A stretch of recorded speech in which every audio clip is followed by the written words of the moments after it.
ഒന്ന് രണ്ടുപേരുടെ ഫോട്ടോ വെച്ചിട്ട് ഈ ഒരു സാധനം ഞാൻ അന്ന് കൊണ്ടേ കൊടുത്തിട്ടുണ്ടായിരുന്നു. പക്ഷെ നിക്കാഹിന്റെ മുന്നേ കൊണ്ടു കൊടുക്കാൻ പാടില്ല എന്നാണ് നിയമം. നീ ലംഘിച്ചു. താങ്കളാണ് ലംഘിച്ചത്. നീ എന്തിനാ അത് അക്സെപ്റ്റ് ചെയ്തത്? നീ പറയണ്ട എന്റെ അടുത്ത്. ഞാൻ അന്ന് ബുദ്ധിയില്ലാത്ത അന്ന് ബുദ്ധിയില്ല, അപ്പോഴോ അതല്ല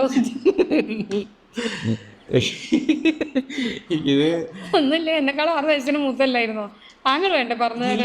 ഈ വയസ്സ് കൂട്ടിക്കൊണ്ടോണു. ഞാൻ എന്റെ വയസ്സിൽ ഞാൻ ഒരിക്കലും കള്ളത്തരം കാണിക്കാറില്ല. 6 വയസ്സിൽ മൂത്താന്നൊക്കെ ഇവള് ശരിക്കും പറഞ്ഞു കഴിഞ്ഞാലല്ല, ഇവള് കെട്ടാച്ചരക്കഴിച്ച് എനിക്ക് പ്രപ്പോസൽ വന്നാന്നറിയോ? എന്റെ അപ്പാനോട് ചോദിച്ചിട്ട് എത്ര പേര് ചോദിച്ചാന്നറിയാം, മോളെ കെട്ടിച്ചേരോ മോളെ. എന്റെ ഉപ്പ ഒറ്റ ഡിമാൻഡ് അപ്പം എന്ത് അന്ന് അവർക്കൊന്നും കെട്ടിച്ചെടുക്കില്ല അന്ന്. അത് കഴിഞ്ഞിട്ട് പിന്നെന്ത് ഈ എന്നെ തന്നെ മതി എന്നും പറഞ്ഞത് അത് പറ എന്താണ്?